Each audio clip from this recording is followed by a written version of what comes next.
All right, it's 7 o'clock. I'd like to call this meeting to order. So with that in mind, please join me for opening exercises of pledge and followed by a moment of silence. I pledge allegiance to the flag of the United States of America and to the republic for which stands one nation under God, indivisible, with liberty and justice for all.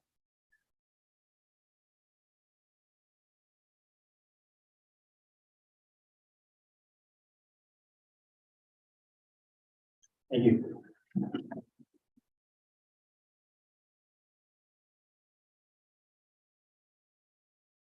Stacy, would you just take the roll? So move on. So 1.0. You'll just before that. You can ask for the motion, you'd like to make a motion for the agenda to move to 4.01. All right, so 1.04 approval of the agenda.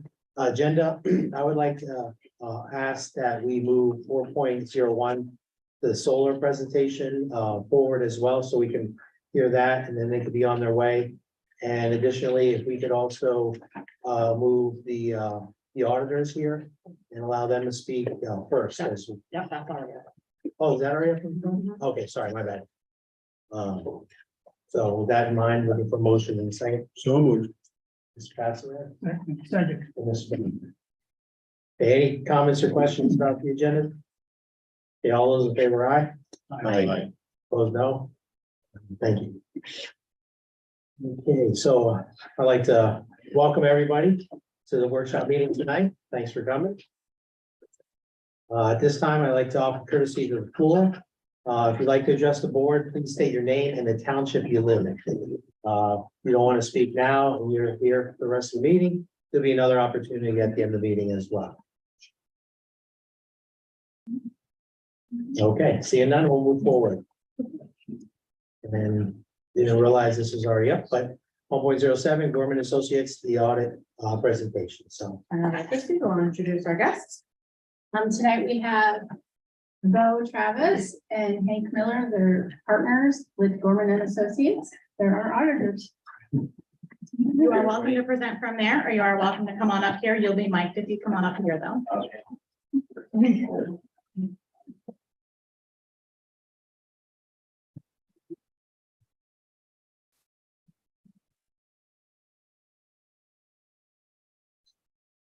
Good evening.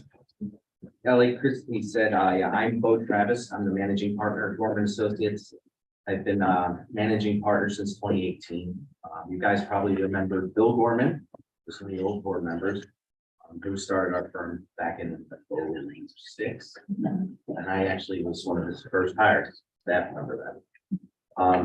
And as you probably know, I know it's been a while since we presented at this board meeting, but he passed away in 2021. Yeah. But ever since then, Hank Miller has been with us for 11 years. Yeah, and he's been our partner. He's been my partner now for the last 30.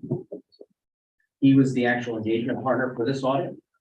So he was in charge of the staff. My job was I helped with the non-attest services of preparing the financial statements. So I'm just going to give you guys a quick overview so you know what you're looking at when you're looking through the single audit report and identify some areas for you.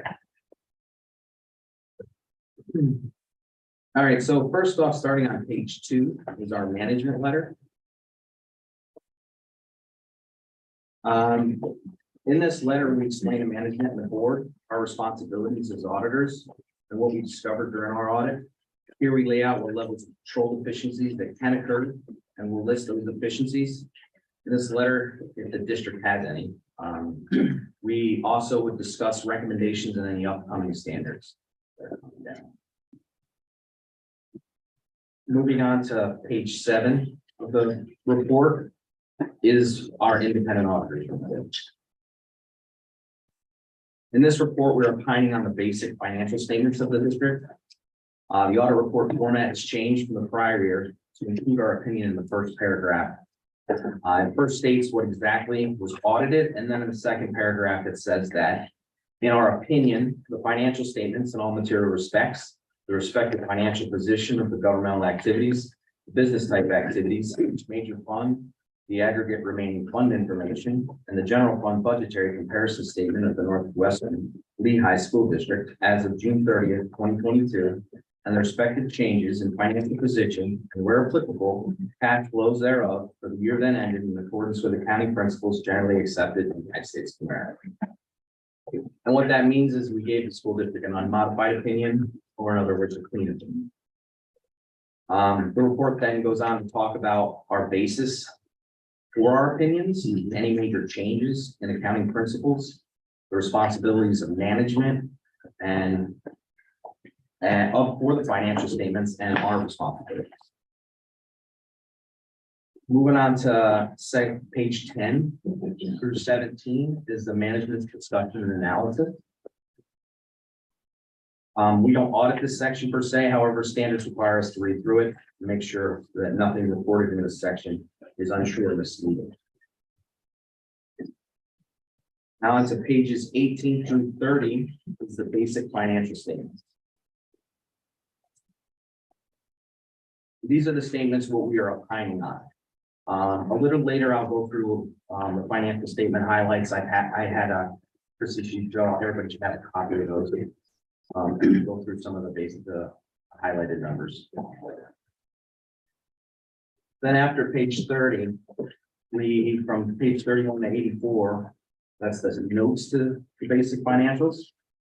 If you read through this section, it gives general descriptions of the district's operations and governance. It also explains in more detail how certain line items in the financial statements are derived. This section also gives the readers just more financial insights to the numbers, the health of the school district, along with other information that might be relevant. They're not included in the basic financial statements themselves. The next section in the audit report is the required supplemental information. It starts on pages 85 through 92. This is required supplemental information, but included in this section is the required pension and OPEB schedules and the notes to that schedule. That's a lot of information.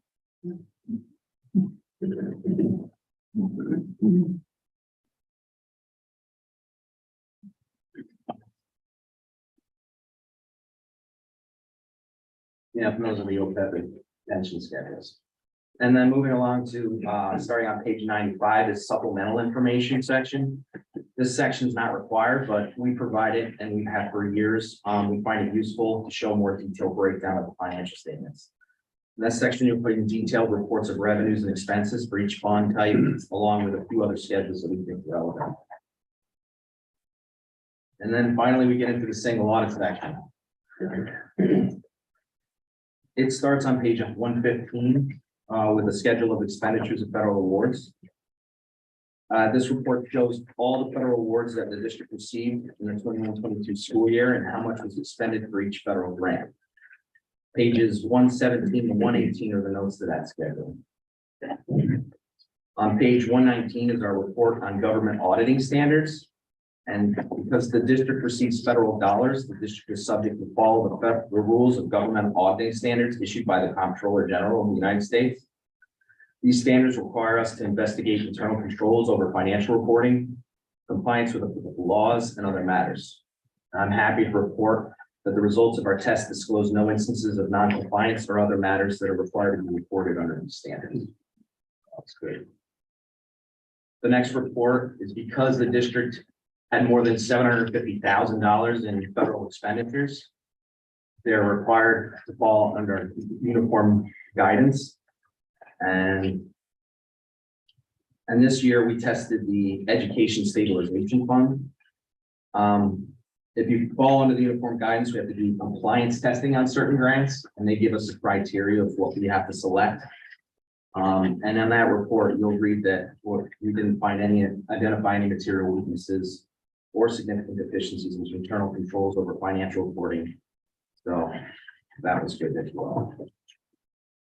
Now I'm going to jump to your handouts.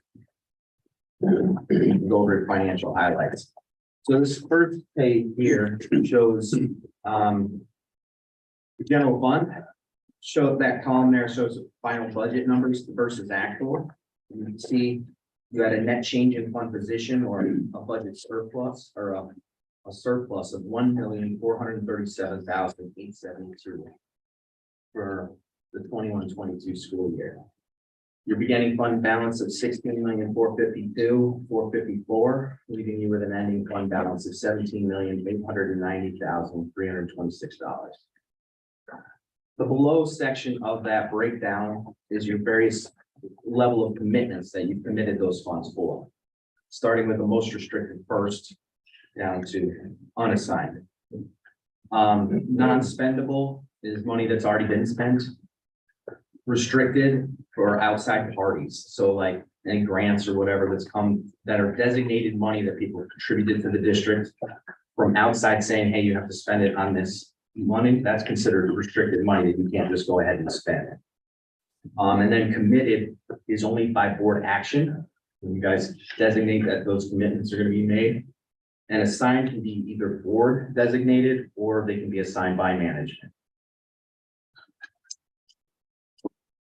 On the next page is our food service fund trend analysis. The 4-year trend analysis, and I'm hoping that it gives you a little bit of insight. I know we had COVID for mostly the 2020 and the 21 year. So this kind of gives a breakdown. That's why I put 4 years to bring in June 30th of 2019. Your operating revenues is what you actually charge for meals.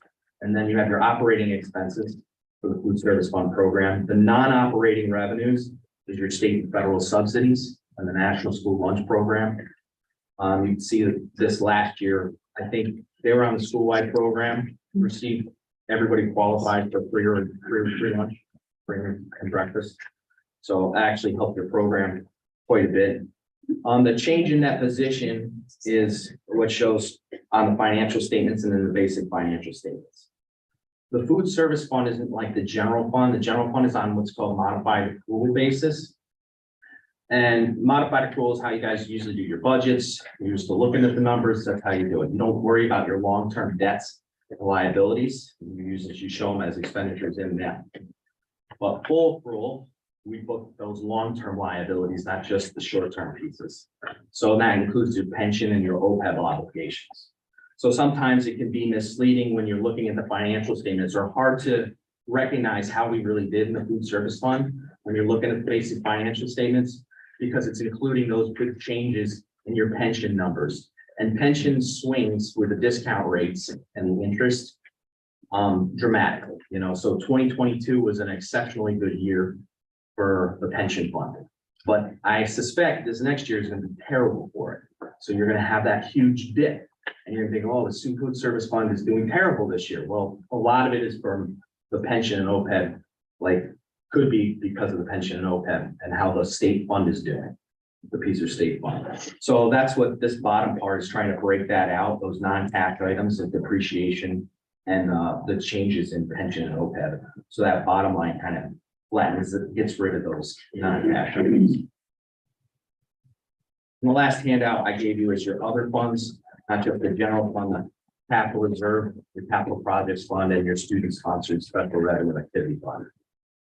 You can see how it did there, just on a basic summary. Any questions with handouts or the audit report?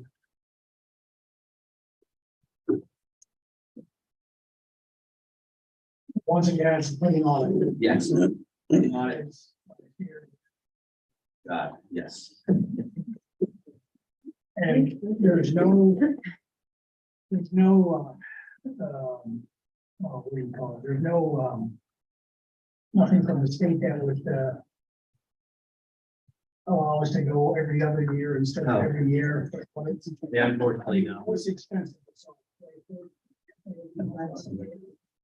Yeah, we, it's intensive, and the business district, the business office will tell you how long it takes us. We're in here and we bug them a ton. And we ask for everything. And I know it's grueling, and my hats off to the business office, because as soon as we ask for something, they're on top of it and they give it to us right away. So I'm very happy to report that the offices have been forthcoming about everything, every questions that we asked, we've done. But unfortunately, no, it's federally mandated law that you have to have it along with this. The state requires it, but also because you get federal grant stuff, the federal government requires it.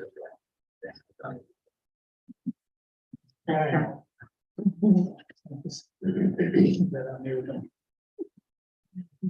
anybody have any questions? Because I do believe they aren't intending to stay the meeting, so if you have questions for them, now would be the time.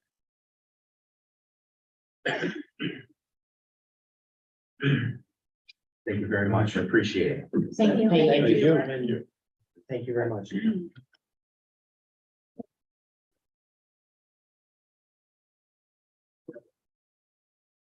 Okay, so moving on, we'll move forward. 4.01, the solar presentation. Yeah. Thank you, Mr. Hernandez. Alex?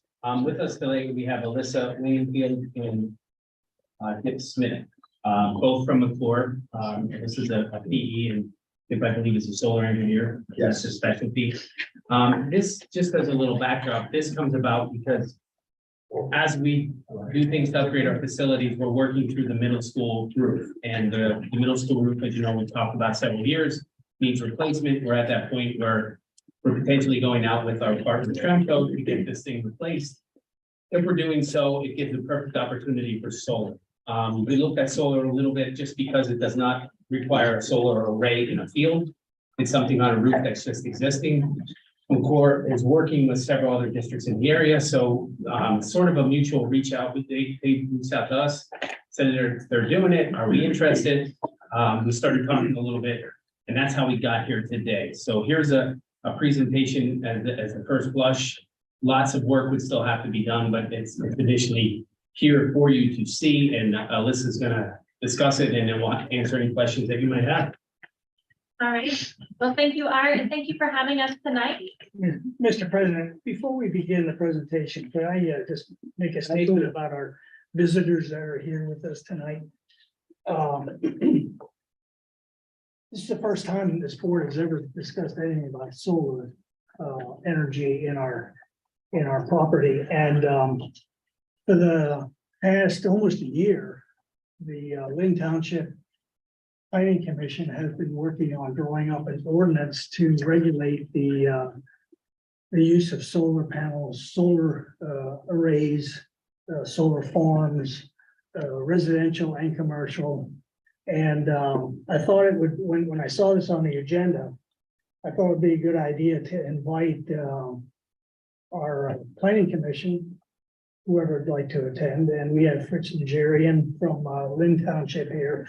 And also because the middle school is in Heidelberg Township, sent a note out to Steve Bachman about what was going on this evening, in case they'd like to come and see what the marketing or the presentation is about solar panels in a township like ours. So this is the first time we're hearing anything about it.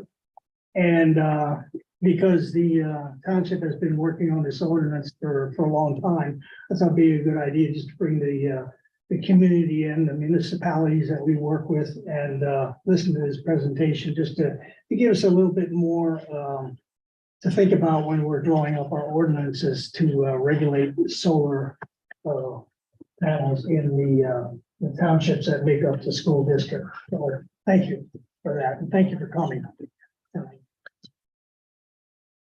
All right. Well, thank you, and welcome to the townships that are with us. Wow. So my name is Alyssa. I'm an engineer with McClure, been with them 15 years. Today, we're just going to go over the solar analysis we've done. Now, I will preface this by saying this is back to the napkin. There's still a lot more work we need to do, but wanted to see if this is something you wanted to further explore. If you have questions throughout, feel free to flag us down and we'll be some time at the end. So McClure, just a quick background, we're a 7-year-old construction management firm. We specialize in K-12 energy projects. We've done a project for the district in 2015, and we currently have one under design, which is going on right now, which will be under construction this summer. So we thank you for your partnership. So this will be a little bit different from our energy projects. The way that McClure approaches solar is through power purchase agreements. The reason we do that is there's a lot of tax incentives that the school district would not otherwise be eligible for. So by doing a power purchase agreement, we have to own, operate, and maintain the solar system for the first 5 years. Those are IRF rules. By doing so, we can get 30% investment tax credit. We get all the depreciation credits and the utility rebates. We can take that off the project costs. And that is really the starting point for the school. So it's a great way to fund solar in a partnership such as this. Now, the minimum that this lease will occur will be 5 years. That's what the IRS rules are in order to get that 30% tax credit. The maximum floor will lease the system to the districts is 30 years. And this panel, a solar panel typical warranty is 30 years. The life of a solar panel is about 40 years. So if you would tend to lease that system up to the maximum, the district would have two options at the end of 30 years. They can ask us to abandon that solar array in place, or you can ask us to remove it from the site. So you don't have to make that decision today. That will be 30 years from now, but those are the options. The way we structure these projects is there's no money out of pocket, but really the goal is to offset your utility bill. So that's where the savings are coming from. And then you can leverage those savings to do other things around the school district. On the right-hand side is Mifflin County School District. This solar array just went online within the last few months. It's one of the largest arrays in the state that McClure designed and erected. It's about a 5 megawatt system.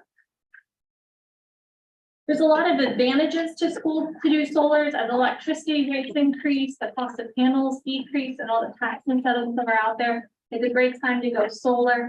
We also will guarantee production of the array. So similar to our energy projects where we guarantee energy savings, with the arrays, we guarantee a certain amount of kilowatt hours will be produced. We do correct for sunny days. But if there is a shortfall in kilowatt hour production, the board is responsible for the difference in that year. And every year that is missed, we take what the kilowatt hour deficit is multiplied by the retail rate. We also are fixing your electrical costs over the long term. So whether you lease for 5 years or up to the maximum of 30, you know what your electricity costs and rates are going to be. So that really puts you in a great position. And there's also opportunities to wrap it into your education. We have live stream data that we put on television screens inside lobbies, and teachers can then also wrap it into their curriculum. So now we'll talk about the analysis that we did for Northwestern Lehigh. So these were the initial sites where we started our analysis at the high school and middle school and at the bus garage and roof.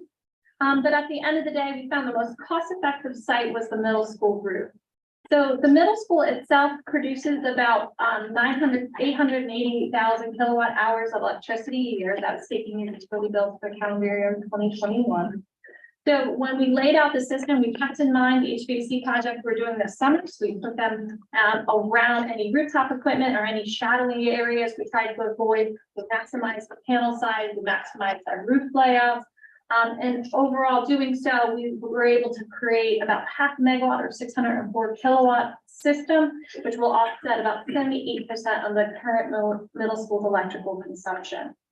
Now, when we put out the financials, we wanted to look at the most conservative option, which would be the full 30-year lease, $0 down. So we go through that cash flow in a little bit. I will say that this solar array is contingent upon having a new roof. You don't want to put new solar panels on an old roof, then you have to go replace the roof, take off the sample solar panels, put it back on. So this is contingent. We recommend doing a new roof with this. We also have to do final structural analysis to make sure this design will work with you. So overall, the financial overview, the solar array being 604 kilowatts, offsetting 78% of your electricity costs. You were paying $91,698 a year. If you would put in a system, your total electricity cost would go down to $82,291. So that first year savings is $9,407. And then over the next 30 years with 3% inflation, you're looking at about $393,763 savings.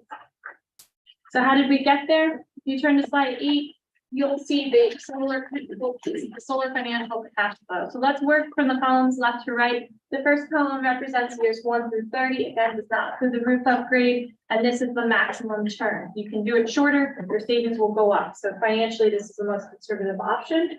It will generate 78% of your solar energy need at the middle school. You'll see that number decreases from years 1 through 30, about 0.5% per year. That's because its panels degrade over time. So we want to make sure that is figured into the calculation. It's about 86% efficacy after that 30-year term. Column 3 is your existing electric savings. So this is 78% of your bill. We escalate at 3% per year. And to offset the current electricity rate, column 4 is your fixed power purchase agreement. So rather than paying PPL, you would be paying, sure, sorry, we have two different slides there. Let's go off the one in front of you. Apologize for that. The dollars are the same, but we go a little bit more detail in the one in front of you. So if you don't mind, we'll switch over here.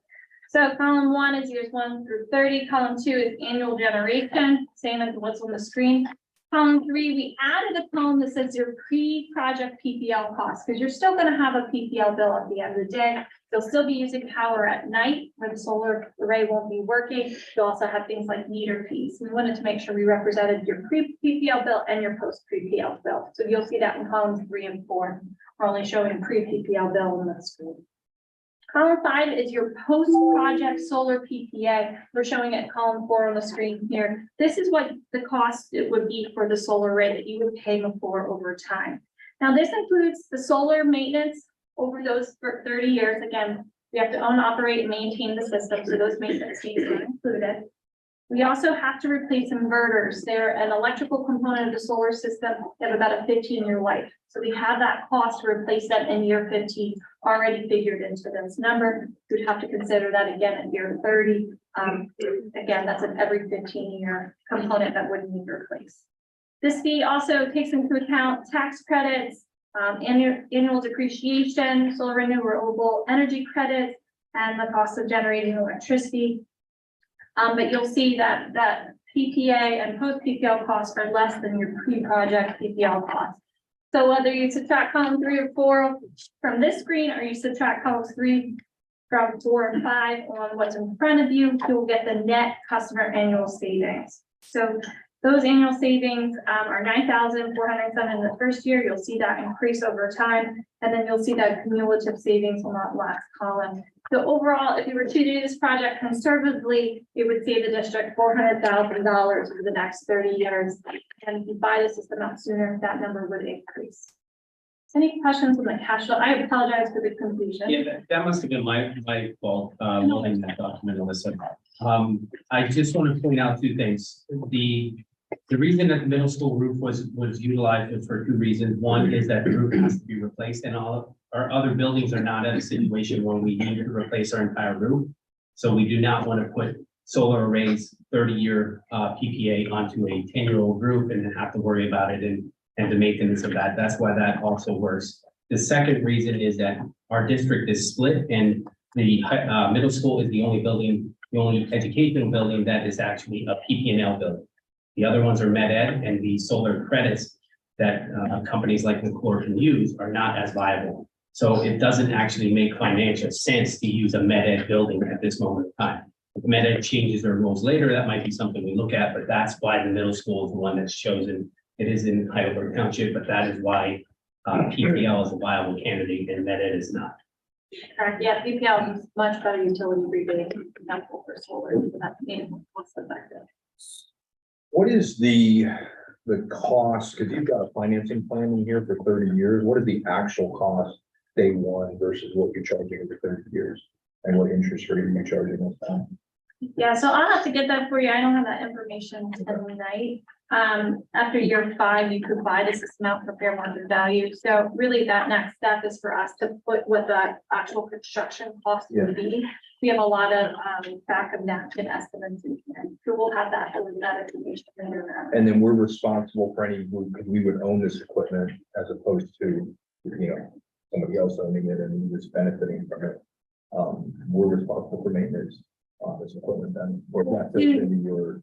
Yeah, so the maintenance is built into this. Right now, I'm showing that you're going to lease it from the floor for 30 years and we will maintain it 30 years. Okay. If you would do that after 5 years, buy the system out, then yes, you will be responsible for the maintenance.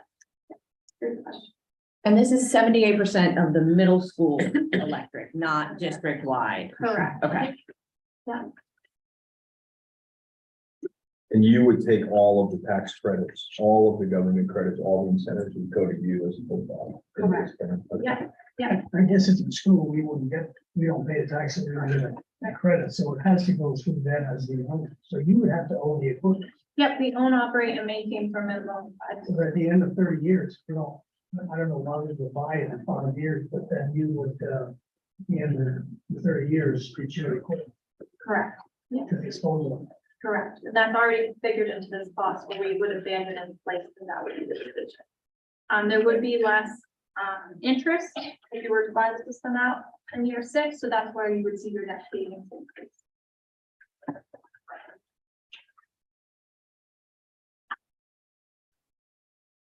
Any other questions? Moving forward this time? There's questions in the back. I don't know. That's good. There's- We can start with the first. You finished with the presentation? You open for Just gonna questions? do next step. Sure, you want to do wrap that? it up and then we can open up for questions. Okay. And in terms of next steps, we're currently in that orange box, the number 1, where we're during the preliminary design. We're just kind of putting some rough numbers and values together to see if there's interest in moving forward. If there is interest, what we'd like to do is a letter of intent. This is a letter that doesn't obligate the district to do anything moving forward. It just allows us to do the due diligence process. During that due diligence process, we'll reach out to townships, to the county. We do final design, interconnection studies with PPL. We go through the complete due diligence study and bring those information back to you with updates. That process can take a lot of time, but the plan is to get final numbers and bring that back to the school board to make a decision. That letter of intent also says that you'll be patient with us. We won't work with other solar companies over that term, because we'll be investing a lot of engineering hours trying to get a lot of these answers, so we can put final costs together for the district. Once we have all that information, we bring it back for final review and board action, and then we can start construction in the interconnection. So on behalf of the employer, Dip and I would like to thank you for having us tonight, and now we can open up for questions. Okay. Maybe two. On the slide 2, at the bottom of the page, you have the $14,500,000+ savings. But there's a cost to offset that savings, correct? Yeah. 13 million. So the net there is, the actual savings is 742,000, not 13 million. No, Net savings. the project cost was 13 million. Over 20 years, the district will see a return of $14 million. Okay, but you still have to pay 13 million. Correct. So the And net, some of, correct. so the net is 700, it's not 14 million. That's a little bit misleading there. Okay. That's a good market. Yeah. Okay, we talked about the tax investment credit and all those other incentives that solar needs to be viable compared to the fossil fuel energy that we use. It does need subsidies and tax credits and other incentives to make it even thinkable. But on slide 4, you had a picture of Steel and High Spire. When you went in there and presented this to Steel and High Spire, was there any community involvement that brought residents out for the unsightly, array of solar panels there in that schoolyard? We didn't get much community pushback for this. They really were leveraging it to not only for the 20-year savings, but also to do preventive maintenance throughout the buildings, LED lighting. They're a very district that didn't have a lot of financial capital, so this was a way to get a lot of things done. I will say on Elizabethtown Area School District, that was another solar project we did get some community pushback. The location of the array was next to our highway, so there was concerns with glare. So we actually paid an aviation study with a part of our due diligence process to ensure there wouldn't be glare, and the district has been seeing great returns. So I invite all of you, if any of you would like to go see any of these sites, Steel Inn, one of these like Cumming School District, Elizabethtown or Mifflin County, would be happy to promote the site visit. Yeah, I think the putting it on a roof in the middle school makes sense from that standpoint, you know, the aesthetics and the community and reaction to it. But, slide 7. Let me stop. I have a few more questions, but let somebody else ask questions first. Do we have an estimate of approximately how much a roof is gonna cost? The roof has been budgeted or estimated from Tremco from 1.5 million to 2 million. And it depended on what we did. 1.5 was a replacement of shingles in kind. That's for a lifetime shingle, minimum for a year. So 10 years longer than what would be expected here. The higher end was if we changed to a standing seam metal roof. If we actually changed the look of the building, if we chose to do that. That has to be revisited. This does go in cooperation with Tremco, so no warranties are voided as these solar panels are installed. So there is a cooperation between the two of them, but that is an item that has to be done anyway at some point as we get into the future with that middle school. Right, but respectfully, when we add that and we add the numbers together, we're not really seeing that a net savings. Well, the roof has to be done either way. It's an opportunity if you want to try to save on the electric side of it. But the roof is something that is on our master's facility plan. It has to occur in. Right, I just think that, again, respectfully, if we're going to be given these types of things, it should be clear. That's all. When was that scheduled to be done with the middle school? About 5 years ago. We've been sort of fixing it, repairing it and pushing it off, trying to get better numbers. It hasn't gone our way. We take care of the roof as diligently as we can. We minimize the leaks. We take small repairs and we keep it going. But it's at its life expectancy. So these panels are gonna go on the slope, shingle roof as well as the flat roof? As well as the flat roof. Yeah. Oh, I thought it was just a flat roof. No, it's the slope one as well. All of them. Like the whole building. All of Yeah, them. it's part on the flat as well on the backside there, Outside. and then on the slope as well. And we tried to use the most efficient direction, which is south, west, and east. We avoided the north direction for better production. And just to add to the heart and the roof is when you install the panels after the roof is completed, it does protect the roof for a little bit longer. So you could expect a longer life out of the roof shingles because you'll have the panels on top of the shingles protecting it from any wear and tear. Yeah, that was a question I had too, is how do you maintain the roof? Which isn't gonna last 30 years, when you have a bunch of solar panels on top of it. Well, the new roof that would be installed is a 40-year life expectancy. They claim it's a lifetime. It's really a 40-year rated shingle. There should be no reason to assume that it wouldn't last that. And your point is that with the panel on top, the degradation of those is actually going to be less. Correct. Yeah. And these the racking companies also are approved by companies like Carlisle, GAT, regarding the membrane and the shingles that they work together and they provide a warranty and a letter of support that, hey, we can work with these roofing companies and that it works out well. So all those sloped roofs are wooden truss roofs. They are. That were designed for a snow load of whatever it was. Yeah. And now we're gonna put, They have to do the structural investigation to make sure that it can so handle. we don't even know if that's. The structural engineer will come out and analyze the roof and let us know how many pounds per square foot we can put on the roof. And the racking system actually nails into the truss. So there's the highest level of support it can provide through that installation. That's a part of our due diligence process where we bring out our own structural engineer, no cost to you guys, unless a specialty study is required, in order to make sure that this is feasible. We also brought larger drawings. If anybody wants to see a blown up image, we'll leave those with you guys. So you Joe can get a probably, closer look. that's right. You want to figure out. Good, right here. One thing I want to add is for the flat roof, it's a non-penetrating system, so we won't be drilling into that spot. Just on the single roof, the racking will be. It's actually like a ballast system, so there will be like a slip sheet, which is the same material as the current membrane there right now, which will protect the tray from touching the actual roof, so it doesn't void the roof warranty. And actually, it's just cement blocks that hold that ballast tray and hold on the roof. And it's rated for a certain depending on the weather conditions out here, that's what we'll be ready for wind and sleet. Who's responsible for paying if there is like a leak or something in the roof and the panels have to be taken off and then put back on? Is that our responsibility, like at our cost, then to take them off and put them back on if we need to fix something on our roof?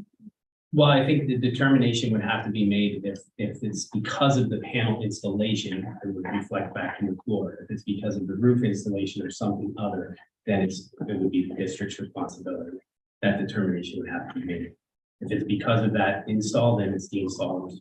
Right, yeah, or I'm even just talking like in general, like one day there's, a leak in the roof, that it happens. So if it's our fault, So- that we would have to get you guys out to remove it. So we have that extra cost then too, There would be, yes. incurring. Yes.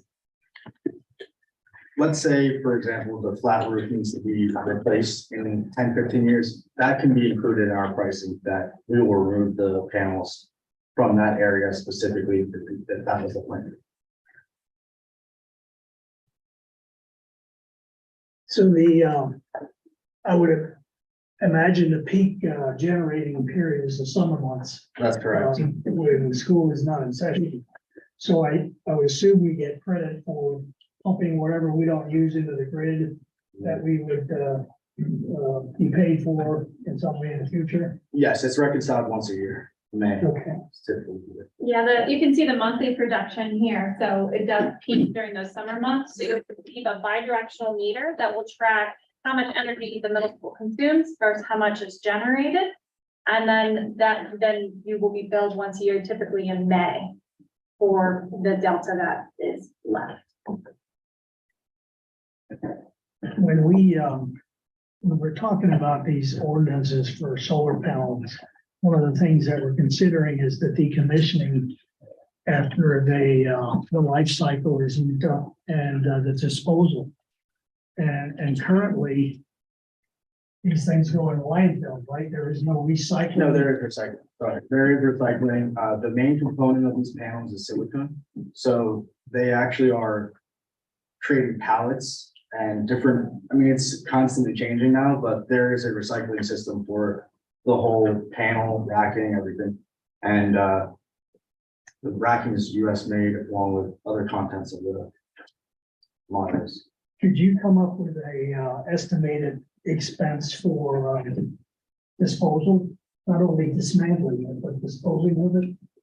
Or would that be the tourist's responsibility in the contract? Yeah, so if you lease it from before, the full 30 years, we will remove it. If it's shorter than that, we could make a decision who would remove it, if you would like us to include that or not. Is there, can you come up with the cost for that? Disposal or recycling or whatever they do with these things? Yeah, there's a plan. As of right now, it's built into your cost. At the end of 30 years, you're going to take it, dispose of it on your end. Correct. If we would choose to buy it, if you could break out that disposal cost, just so we can have it.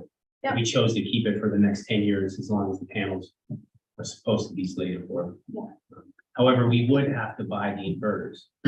At 30 years, the inverters have to be replaced. That would be on us. 15.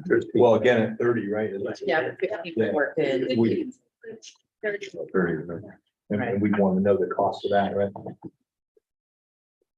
But, 30 panels lifespan. well, it's still at 86%, right? I think you said. Yeah. Technically, you could still use them if you want to run it. There's plenty of panels out there way past 30 years. Yes. So And where would these solar panels come from? So with the investment tax credit, we would like to try to take advantage of everything that's out there. There is a 10% bonus investment tax credit for US made materials. And most of these components are US made, which makes this project qualify for that 10% bonus. So majority would be US made. Like I said, the racking is totally modules. There are pieces that are from international countries, but it's all through federal regulations, all approved and qualifies for that. Solar panels come from China. No, they do, but not specifically like what we're gonna use, what we expect, not Canada? All of different countries they can do, yes. So once we get through the due diligence process, we can get you specifications of the panel that we're recommending on using. That would be helpful. I mean, that's, so what you're asking us, I mean, we would ultimately approve or not, we would move forward with like a due diligence step, at which point there could be a decision on the other end of that, right?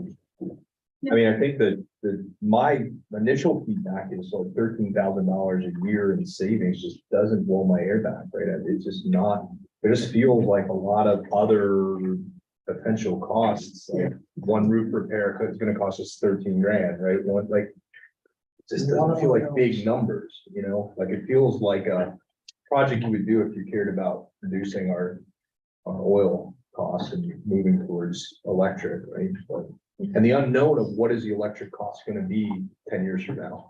You know, is a nuclear generator gonna go in and our cost of electric goes down dramatically?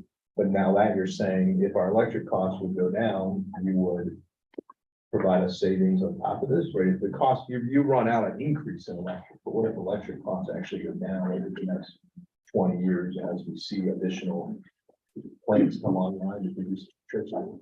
Yeah, so electricity costs go down. That's something we definitely have to keep in mind. The last 40 years, electric costs on the commercial rate have gone up 3.3% per year. So, yeah, it's a lot of speculation on everyone's part. I think we are purposely being conservative with those savings that we're showing today. And so we have that attempt to do the due diligence step and really look at different buyout options and get the constructability costs, what any reinforcements are going to be needed. So definitely a lot of studying to do. I don't want to over stipulate what our savings could be either, right? We don't want to come in here and say it's going to be a ton and it turn out to be not a ton. So I think for conservative today, I think these numbers will get better, especially if we look at shorter terms. The most common term we're seeing in school districts right now is 20 years. So you'll see the savings double as well if you are able to do it shorter. Based on your experience with putting some of these in schools around Pennsylvania, was your experience with municipalities that did have ordinances that regulate solar or did not? Or what would you prefer? Because as I said, we're here right now, you don't have these ordinances, would that help you? Yeah, if you have any drafts of ordinances, we'd love to see them. We've done both, right? We're working through due diligence with some that have ordinances, some without, some that we have to ask for variances. So we're used to all different kinds. We just say if there is a draft or anything you'd like us to keep in mind as we lay out these systems, we'll do our best to do that. And the thing to remember is with Fluor, because we've partnered with them in so many circumstances, you know, they work for us. And basically the direction that we give them is where it's the direction they'll go, whatever direction that is. At the end of the day, they want us to be satisfied. They want our community to be happy. They want everybody involved to be content. So they're not going to do something to just shove it down our throat. And that is never their intention. It's a partnership that we've had for a long time. So keep that in mind. Yeah, I'm glad you pointed that out, because we did have a lot of successful projects here, energy savings projects with McClure that has given us considerable savings over the years, over a decade. And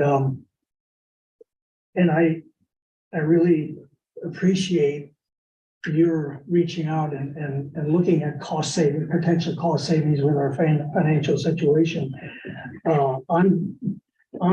My first reaction to this, and I still believe it, is that I don't think we're ready for solar. There's so many unknowns. Technology is changing so fast regarding these things. You know, I'm not sure about, you know, I'd like to hear more about the disposal, because I was under the impression that these things go in landfills. And there were some costs in here that I think should be added to make it look, and then you get into the different ideologies of our community. You know, are we going to be in a masking situation here again, where half of them are for it and half of them are against it? And for $10,000 savings a year, is it worth even talking about this? With the controversy that it's, let's settle in and talk about education. Yeah, I mean, I will say, to add on to what Art said, we brought it for a few reasons. One, because we're going out for electric. And so we have to tell the electric company how much electric to expect from us. So that's a pivotal point, as well as the roof. So we have about $1 million in capital towards what Art mentioned about the middle school roof. And the time to do that would be the time when the roof is installed again to do the guarantee. We understand if that's not something you want to do, but we felt like we were talking a lot about finances and trying to make ends meet with budgets where there's no additional finances. You at least have to look at a financial option and decide for or against it. That's this board's decision to whether even you tell them to move to the next step or not. And if the answer is no, as Art said, they've been a good partner with us and the answer is no. But you just have to know what it can bring to the district and decide for or against it. We would not be doing our due diligence if we knew there was a potential to save half of an electric bill at the middle school for the foreseeable future and not at least bring that to you. And you evaluate whether or not the financial savings are sufficient for whatever the repercussions, whether community driven, financial driven, all of the other things that Mr. Delacour mentioned. It's at least something for you to take a look at and make a decision for or against. And you don't even have to make that decision tonight, but they would need an affirmative to move to the next step. And if they don't get that, this is where it stops. But if you have questions, I mean, certainly we are not experts in solar, nor is Mr. Oakes, as much as we all try. If you have questions for either one of them about anything, I have please. just one last question, and it kind of relates to the roof, because we've had a way of stretching out the replacement of roofs, and I feel like this puts a line in the sand of like, well, $2 million roof project has to happen because it's dependent on this versus can we get another 5 years out of a roof project, which saves us essentially having to commit to a $2 million project, right? So it's, that's, I think, I'm kind of with $13,000 a year in savings, potentially moving forward. Let's just say it's 2 years of a roof project that we would have delayed. Yeah. We're now putting $2 million out to save $13,000 a year, right? So my entire career as in the operations field, roofs have been my nemesis. I can stretch them indefinitely. It's just always been the case. I can always stretch a roof as long as we need to. Knock on wood, you've never had that circumstance. There's always an option, there's always a fix, there's always a repair. Then it reaches a point where you say, okay, I'm gonna take this for the next 40 years. When is that? The building is already 30. How old is that roof? 40? Well, 92, right? Oh, 92. So it's 31 years. There's some sections of it that are a little bit newer, but there's some delamination issues, there's some nail popping. So that's the question, when do you go forward? It's a 30-year roof, it's a 30-year shingle, and we're at 31 years. Get what you need, and that's always been the nemesis of roofs in the operations field. It just is. And they're big ticket items. They're not. And they don't help educate the kids, right? So that's the challenge. Correct. Does the board have any questions? And if not, and even after the fact, I'd like to offer an opportunity for our guests. I know it's not normal protocol, but since we did invite them and it directly pertains to what the presentation is, I'd like to entertain if they have any questions here as well. My question pertains to how long it takes to install these solar panels on top of the school. Great question.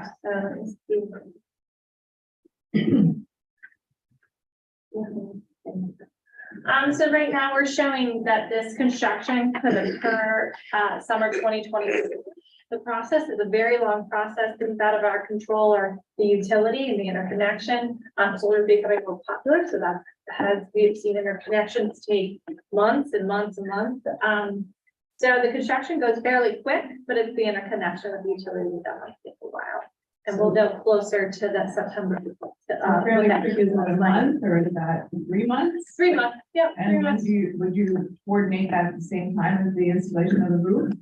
We would do the roof first. And then projecting it, this process would take up to next summer even before we would be able to start. So it would occur during the educational process. But if you got on the roof installing this. Nope, no, our goal would be to do it through the summer months where there'd be no students. So if the roof would be done that summer, then we would be looking at the following. Thank you. Anybody else? And that, there's virtually no maintenance, especially like within the first 5 years for solar panels, but, for successive years, okay, what would you project that the maintenance and possibly the cost could be? So the panels themselves are warranted for 30 years. So the panels themselves, if there's an issue, if there's a problem, we would reach out to the manufacturer. As long as the district leasing from McClure is responsible for full maintenance. We've had projects where panels split, and we have to go back, flip them back over. What our maintenance really is just checking the lugs and the electrical system, make sure that's working correctly, but most of these systems are very hands-off. Heat the panels is gonna melt any snow that falls on them. The rain's gonna clean off the panel. So we'll do the required maintenance to ensure that we're hitting the kilowatt hour production requirements that we have in the guaranteed contract. But not a ton of maintenance with these. And have you incurred any maintenance, between the 5 and the 30 years? And if so, what type of maintenance? Would there be possible? Yeah, we haven't seen any of those issues past year 5. We've had systems that, East Lake Living that were put in 2012, and they've just had general maintenance, no major issues. Is there any noise generated during the operation of inverters and? It's not like something you can hear in a loud decibel, but it's like a whining noise from the inverter. You can hear a light whine. And where would that be located? That could be, it could be on the roof, it could be an electrical room, that we don't play with the location of that. Okay. It could be I think the outdoors. initial location we were talking about was where the chillers are getting removed from the middle school now, currently within that fenced in area. Yeah, it could The go there. chillers are getting moved out because of the energy project, so that could potentially be a spot if the roof didn't work. Is there any radio frequency interference or our Wi-Fi and? No, it's all within a conduit and electrical, it's all UL certified, passes code. Yes. How is the school group located as far as north, south, east, west? Yes, so, this is the southern part and the modules need to be on a south down facing orientation. So this is all south and we've used some east and west, but we've just used the northern sections that are, you don't see any blue on, is the ones that we did not use, which would be the northerns facing ones.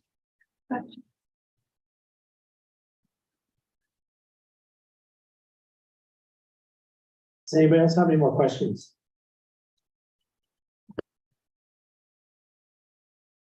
I just want to follow up on the recycle question, because I've read some things and I'm not an expert. So you mentioned that a lot of material silica, obviously I know steel can be recycled and stuff like that. What are solar panels made of that give it that negative connotation as far as recycling goes? And what are the raw materials that go into basically solar panels? Most of it is the silica material. It's like a cooled down silica made into wafers that get connected by like a conductor or it's called a monocrystalline. I need to look into more on the recycling side. There are services that are provided for that, but I need to get back to you. That's okay. Yeah, that's perfectly fine because, We're still on back to that. yeah, and I just didn't know if you already had that kind of background knowledge, so I wanted to Yeah. follow up on that. It's something that's new. It's like kind of like now that there's an issue that we're dumping panels into landfills, these solutions are coming out where they're recycling panels and coming up with ways of being more sustainable. And one thing I wanted to touch on just on the operations and maintenance side is that this system is monitored through an online platform 24 hours 365. So all the data and metrics are on an online platform, and that's how we know if something's wrong with the system. So we don't actually need to be on site, but when we know something has happened, it'll trigger like a certain stuff. So, let me follow up too. So these, the ones you've already done work for, so these other districts and, are you utilizing the same manufacturer for these solar panels and equipment? Not exactly the same because, as I had mentioned, we're looking for the bonus ITC for the American made, content products. So, that's gonna be an additional savings for the school district, and that's something we're looking to pursue. So So you don't, I was gonna ask then what companies you had in mind, but if it's something you still need yes. to look into, then I can't. So there's enough American made materials for the solar panels that if we would head into an ordinance, the equipment has to be American made and it's still be feasible to do. Yeah, yep. There's guidelines out there for these tax credits that we're following that make it feasible to do. And one thing also is like, along with the guidelines for the investment tax credit, that's there for now, but utility wise, we don't really know how that rebate is going to continue changing. So that's something we're trying to take advantage of. And once we get to the letter of intent set part, that's when we do a pre-approval for the rebate, kind of figure out how much exactly we're going to get, because it's based on 7.5 cents kilowatt hour offset, and then $250 a kilowatt hour produced during the summer months, which is when the peak production is of the system. So there's a formula that we have to follow and come up with a calculation for the rebate along with the tax credit. So like Alyssa said, it's a conservative savings. I know doesn't look great, but we need some time to dig into it further and come back to you guys. Just a question. So if I'm looking at the timeline the right way, so even if you would say yes, you're looking at least a year and a little bit more before you even have to replace the roof, because you could get this started. It's not like it's tomorrow. Correct. Right, everything in construction takes multiple years. Yes. As you saw with the high school project, as you saw with this, you are out a few years, and as you heard them say, you're looking at a roof replacement and then a subsequent panel install. Right, that's what I'm The decision saying. Point that would come sooner, that would have to be considered, would be Christie's Yes. consideration to go into the consortium for the power. Right. We have to make sure that they're aware, if we're gonna enter into solar, that they know that at this point, we're gonna get off of this and go into there. That's where it gets a little confusing, because they don't want to give up their selling us the power. So if we obligate ourselves to get power from them, then we can't get it from the solar array. You can't have competing entities giving you power. Which in theory would not really even be in almost until the 24-25 school year. Well, I think her consortium is this year, Correct. right? Right, our contract ends June 30th. Yeah, and Christy, remind me. but- what the- What was the term? It was a 5-year contract. This is with the Provident where you lock in the kilowatts, although they were comfortable with us. Correct, I did contact them, and as long as we are not generating 100% of the electric through the solar panel, we're fine. Because you have to do the Provident and give them an estimate of your kilowatt usage. Correct. So you would say, expect half of the usage from us for the middle school starting in, so that they can configure that in their estimates. So yeah, you're thinking that's in G for a year, but these are 5 years. Okay. So that was where the timing of that and the timing of potentially moving the roof and looking at you would want to install this on a time when you replace the roof, not put them on after to make sure you can continue the guarantee on the roof. That's why we thought it was at least a time for you to consider it, given the three things combined all at the same time. Yeah, I think leaving here, this is a good first look at, something we can revisit certainly in the March meeting, if you want to consider it, if you want to consider that, letter of intent or not. From that point forward, get a copy of it. I'll get Paige to take a look at it, or Jess, whoever's going to look at it in their office. And then it's something you can consider to go forward with or not. There's far more approvals that have to occur after the fact of that. This letter of intent is not obligating us 100% to do it. You still don't have to do it. It's just a guarantee that we're going to work with McClure for solar and nobody else. Is really what that letter of intent is. And if you decide no at that time, it's no as well. That way we can let the floor know, hey, we're gonna sustain where we're at and we just go in a different direction. Well, that brings up another question then is, would we need to take this out to bid before committing to work with McClure? This is not a service you would have to bid. You always have the option to. One thing I think McClure does better than a lot of the other companies that do this is we have our own investors. A lot of solar companies will go outside, find multiple outside investors, invest in solar, where it's McClure companies, other companies that are self-funded. Yeah, we sort of did that due diligence years ago when we did an RFP for energy procurement with them for helping with that first project. We selected McClure and we've been partnered with them ever since, so we can just continue that partnership. Question in the back? As far as the solar panels, dismantling them and disposing them, like I said, they can be recycled. It's actually new to me, okay? But you know, what about any other type of equipment that might need to be disposed of? How would that be handled by you or by, you know, how would it be handled? Yeah, so if, assuming the district would lease the system for the full 30 years. At the end of the 30 years, McClure would have, and we already built it into the cost to remove the panels, recycle them, but also any racking systems or anything associated with the solar array. Yeah. I have a question.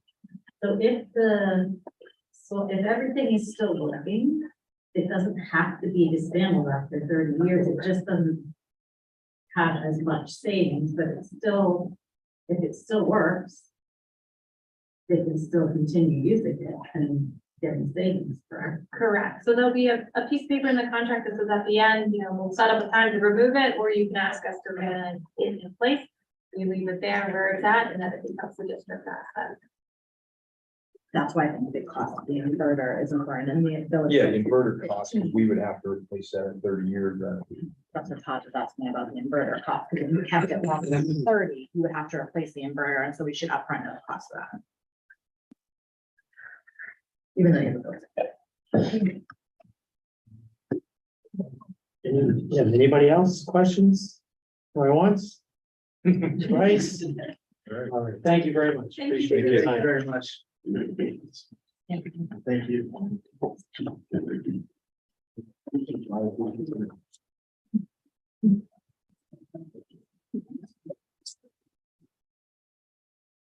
All right. Wow. Yeah, no work is good. All right, so let's see, curriculum and building issues, I will check. is that right? Yep, I'll take that. Okay. Yep. Yeah. I will certainly take that one. So this meeting was, advertised as an action item meeting. It is advertised for the sole purpose of approving 2.01. It is the only action item that you have on for this evening. And, it is redacted because it is student specific, but I do ask for your approval on 2.01, and it is an approval item and advertised as such. So moved. Okay, Ms. Delicate, second, Mrs. Shepherd. Any comments or questions? So I'm assuming this is, Just be cautious. Don't be specific. Okay. oh yeah. Okay. We're in agreement with the facility that said student is headed. to. Yes, so at your last meeting, you approved an agreement, is that what you're referencing? Yeah, it's You- the same one. It is, so Okay. at the last meeting, you approved an agreement pending legal changes, that Jeff and Paige worked out. Those changes have been made in the contract, and it is the same facility, in the agreement. Great, thanks. Sorry, I didn't. I knew. I learned a lot. Any other questions? Okay, hearing none. All those in favor, aye? Aye. Opposed, no? Thank you. Okay, 2.02, I love you guys, Foundation. It's an expensive way, this is an expensive way to say it. That's all I'm gonna say. Love you, Joe.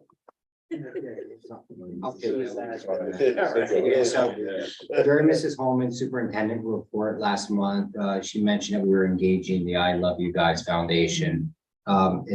as great as that name is, it's really a sad story that's behind it if you go and look into the history. But we've engaged this company to help strengthen our reunification procedure, which is part of our emergency management plan. Unfortunately, there's been a lot of school events that have occurred nationally where a lot of best practices and lessons learned have come about over the recent years. And so our reunification plan needs to be updated to the current best practices. We've never really took a deep dive training with our staff. So this is an engagement with the I Love You Guys Foundation and led by Chief, who is going to come in, train our staff for 2 days, 70 staff members, update our plan to the current best practice emergency management plan.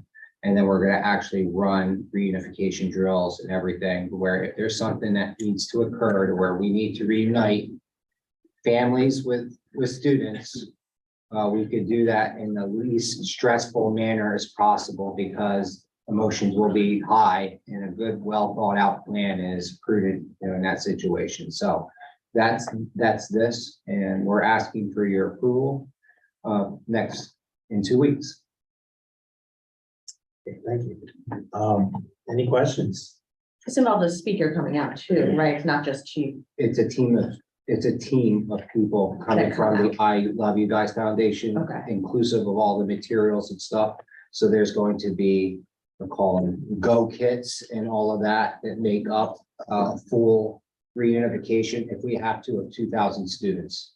Does it include all of this? Because there's a ton of material on their site. Does it include all that material in that price or? Yeah, we will have a fully functional They give you, okay. reunification with everything turnkey at the end of this.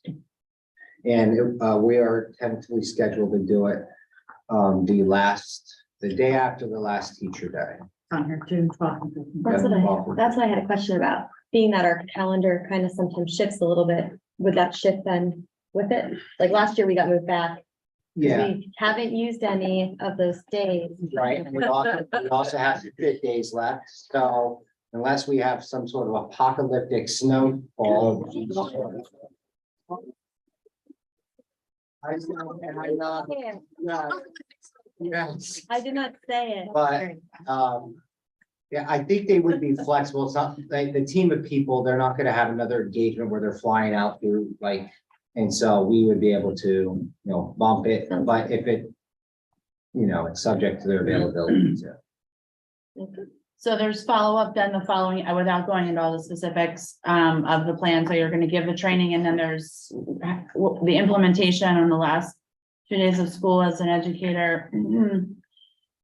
You might not remember all of that because you're in summer mode. And so in all honesty, so what's the rollout is it a rollout for the fall?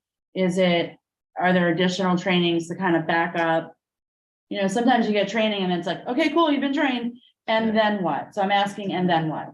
Yeah, so the what is we'll develop the plan from, the start of the agreement until, that training. It'll be a Northwestern specific plan. When they come out, they'll train us in the plans day 1.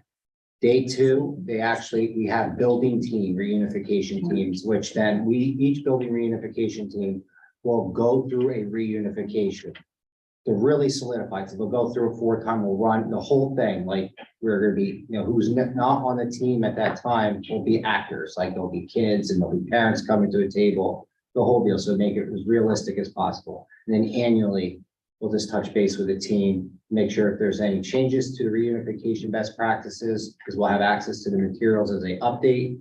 And then making sure everybody, because people come and go as well, and making sure that reunification stays solidified throughout the years.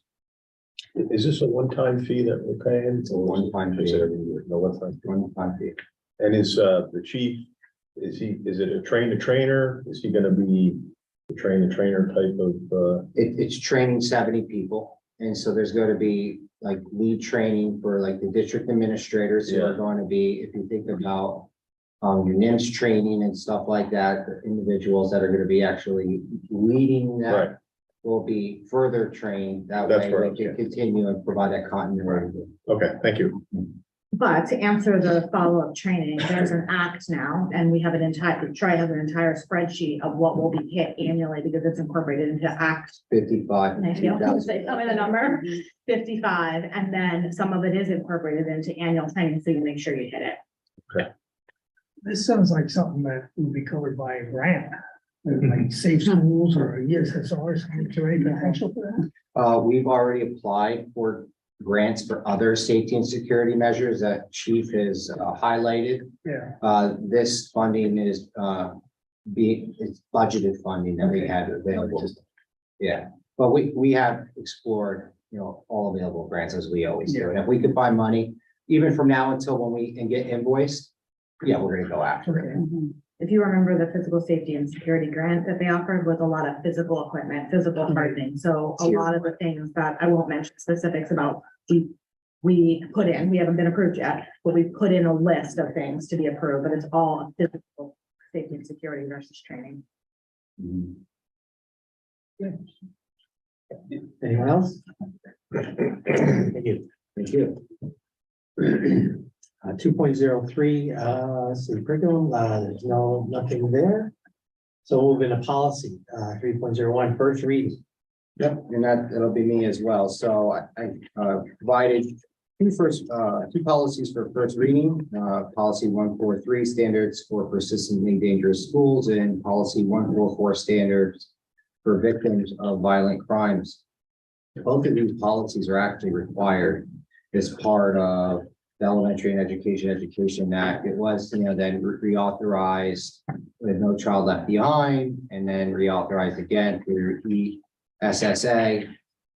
We are required as a school district to have a statewide policy requiring that a student attend a persistently dangerous public school be allowed to attend a safe public school.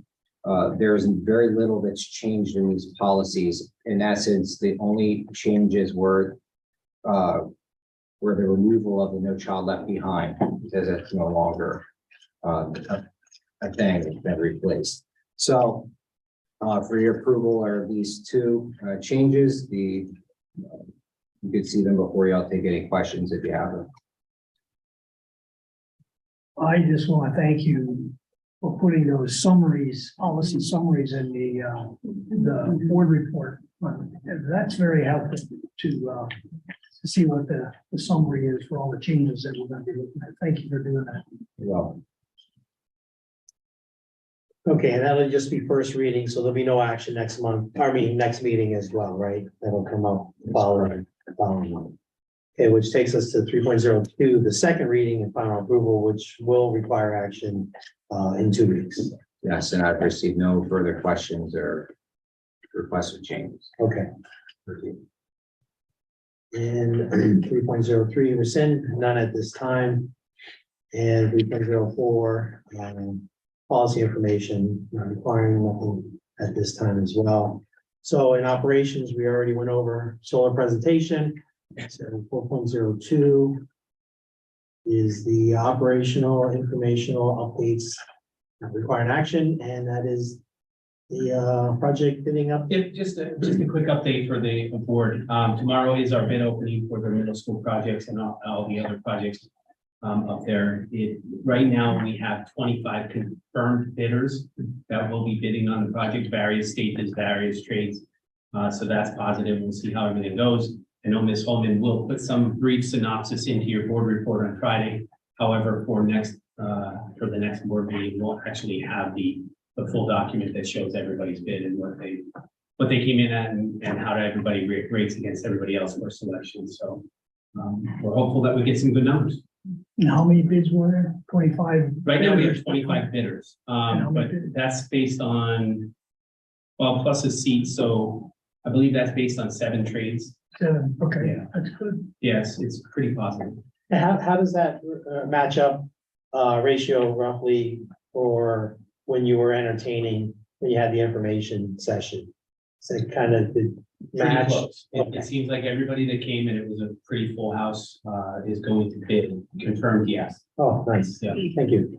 Just a reminder, the summary I'll send you on Friday will be I'll call it a quick summary that they will put together for us, but they wouldn't have checked all their certifications and their bonds and things, so there could be changes, but just to get you some quick numbers, would they agreed to put it together so I could send it out to you Friday? But if for some reason somebody can't get a bond or can't get insurance, they wouldn't be able to do the project, but they won't have time to turn that around, but they will do that before the next board meeting. So Just what's in the, case. can you take us through the process then of what happens tomorrow? Who's in the room? Is either sealed bids at this? I know Christie's gonna be there, myself, Rob from Woods. Okay. Randy's gonna be there from Alley 5. And then. The vendors are Ms. usually there. Holmes is Yeah, I'll be there. The vendors are usually. And there. basically, essentially what happens is that Christie opens them typically. We hand them over to Rob. Rob reads them, make sure that everything's there. It's always been the business manager that opens the documents and certifies that they came at 1 o'clock, and then we just move forward. With reading them off, Rob puts them, Rob or Andrew, one of the two will actually be putting it in as we go. We keep notes as well internally to make sure they don't miss anything. Oftentimes then the other bidders want to look at some of the documents, we let them look at it. While they're here, they can leave with them. Why was that so low? Yeah, Yeah. yeah, that's what. Yeah, because So- then we'll write down. Well, that's a question that I would have is like, what's the process? Okay, you get it all down, you're looking, hey, this is the cheapest bid. Yeah, so now But then then what you- happens is Woodson and Randy at Alley 5 actually look over the documentation to make sure everything is accurate. Yeah. Then they come back with their recommendation that this is the lowest qualified bidder. This person maybe was not qualified and this is why, and they'll tell us based on the bidding requirements what we like. And what's that timeline? What's the timeline between you guys? It'll be by Friday, Oh, should okay. be. But then they have to check those qualifications, make sure those bonds. So then for the following board meeting, you'll actually have a true document. So if you remember the old bid tabulations, you'll get a bid tabulation with all of the people and they'll usually highlight the lowest bidder. But anybody that gets excluded or removed because they can't meet a requirement, they can't get insurance, or they can't get a bond or something, will be shown on there, will be shown. Or if they come in, we've had some come in at 1:31, they walk in the door. I mean, he gave them a warning at the meeting, like, don't walk in at 1:01, like get in here early, because they literally timestamp them and start opening them. So then what'll happen is on the 15th at the board meeting, you would issue an intent to award. At that point, then the bidder's responsibility is then with King Spry is to make sure that they have all the documentation, everything is in order, they have their bond, they have everything they need, and the following March board meeting, you would actually issue contracts. That would be reviewed by Paige and then by the contractor, and everything would be in order. In March, you would actually say yes or no to everything. And that's the reason I'm trying to get it to you in advance, so that you have some time to look at it, because if they're not in for today for us to look at, they won't be open until tomorrow, but you will have to make an action on the 15th, whether you want to issue those letters to proceed, and for which ones, for which pieces do you So wish if you to want to proceed? take out one project, you would say, and we're not going to issue an intent to award on that. Yes, Thank you for bidding, but no, thank you, we're not going to go forward. because once you issue that intent to award, they're going to go get bonds, they're going to go get the products they said they were going to get.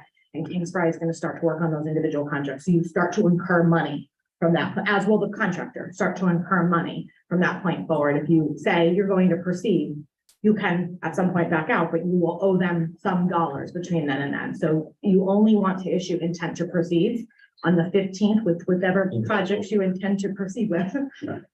And they can't change those bids. Once the bids come in, they're not like, oh, how did you get that number? And they try to, no.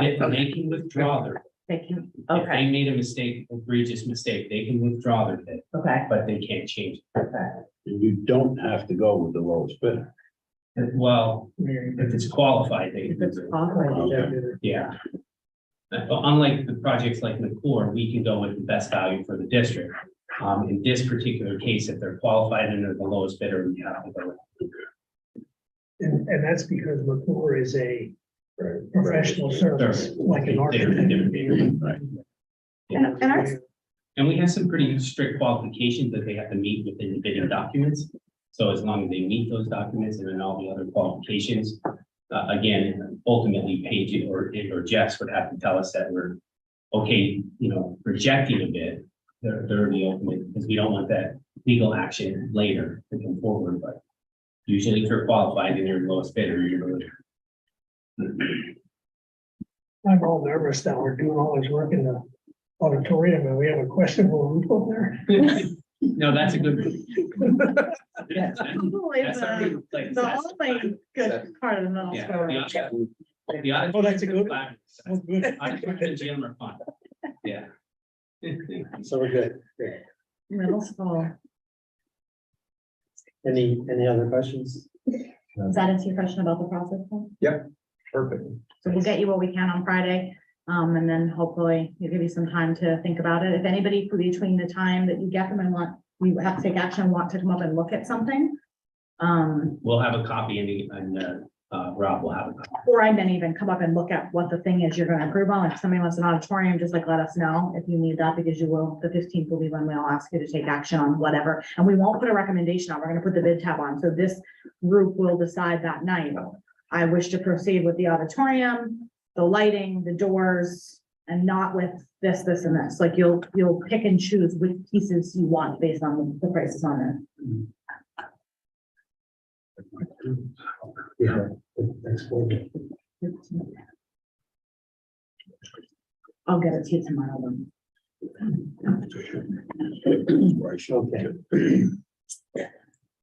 Okay. District finances, 5.01, the audited financial statements as of June 30th. So I know he was in here today, but I'll hand it to you. You want to comment? I don't have anything. Okay, so we'll formally take action on accepting the statements and Just receiving them. receiving, Yeah, oh, there's no- just receiving them. Yes, Okay.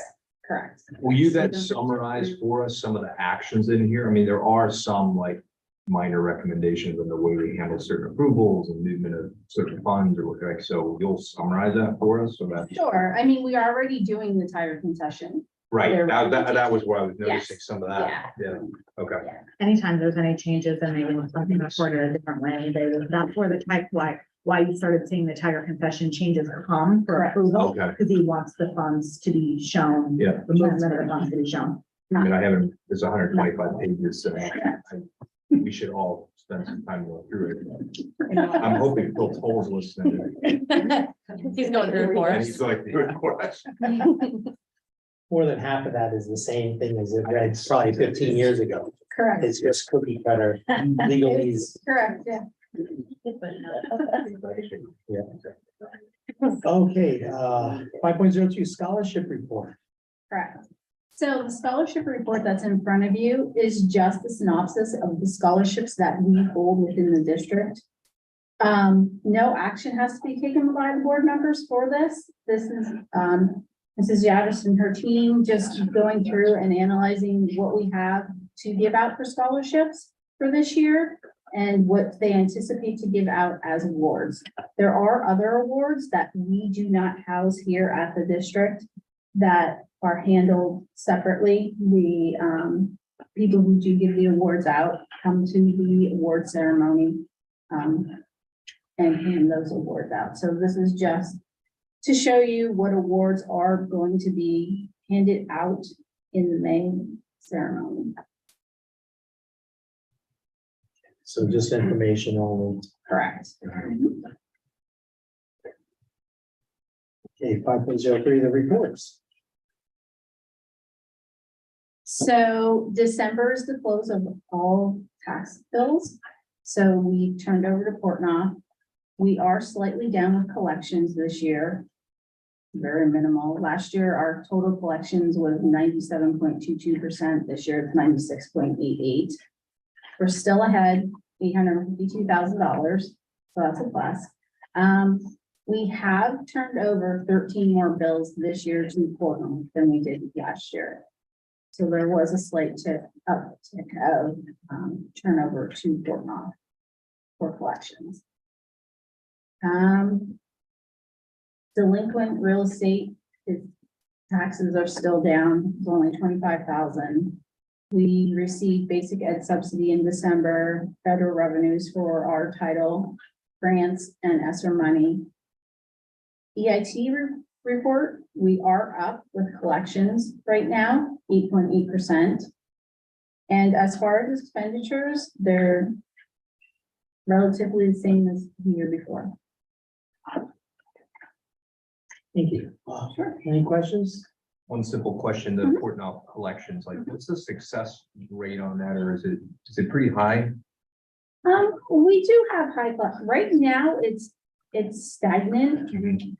But we have had success with Portnoy collecting the taxes. pay delinquent taxes. Did you say it was an uptick in delinquent?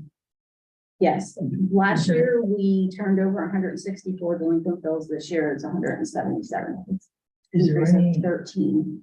is there any link to, the people who were getting the rebate? Or can't you? I don't, typically it's the same for every year. Okay. Christy, how far behind are they till they go to be reporting off, like that year? Or is it like after 3 years, you send it to the collections or immediately? No, we got, That we year. sent this file already to Okay. Portnoy. They have it. Probably by the middle of this month, people will be getting their, letters from Portnoy if they haven't contacted them already. Okay. Asking them how to, pay their taxes.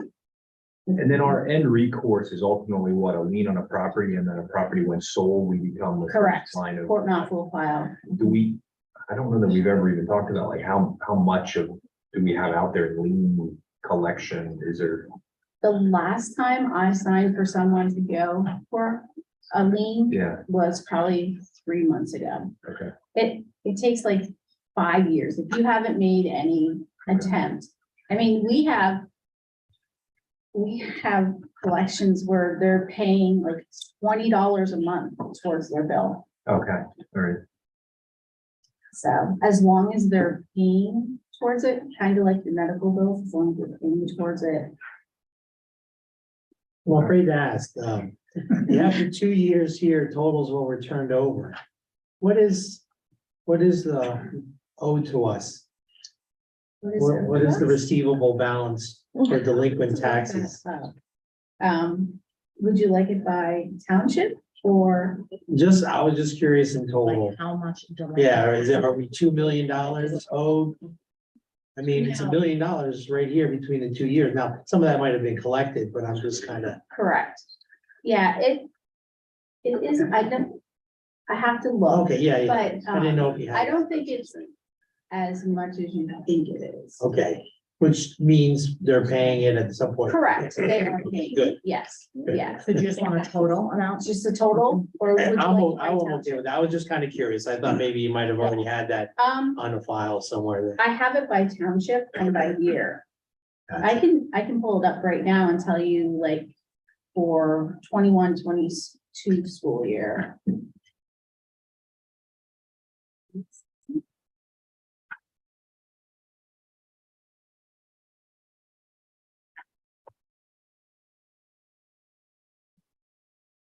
It just feels like, when you say it's the same ones over, like, they just get the comfort feeling like, yeah, I just don't ever pay it. Yeah, so, right now, for the 21-22 school year, for Heidelberg, we still have outstanding $40,000. Oh, okay. Low Hill.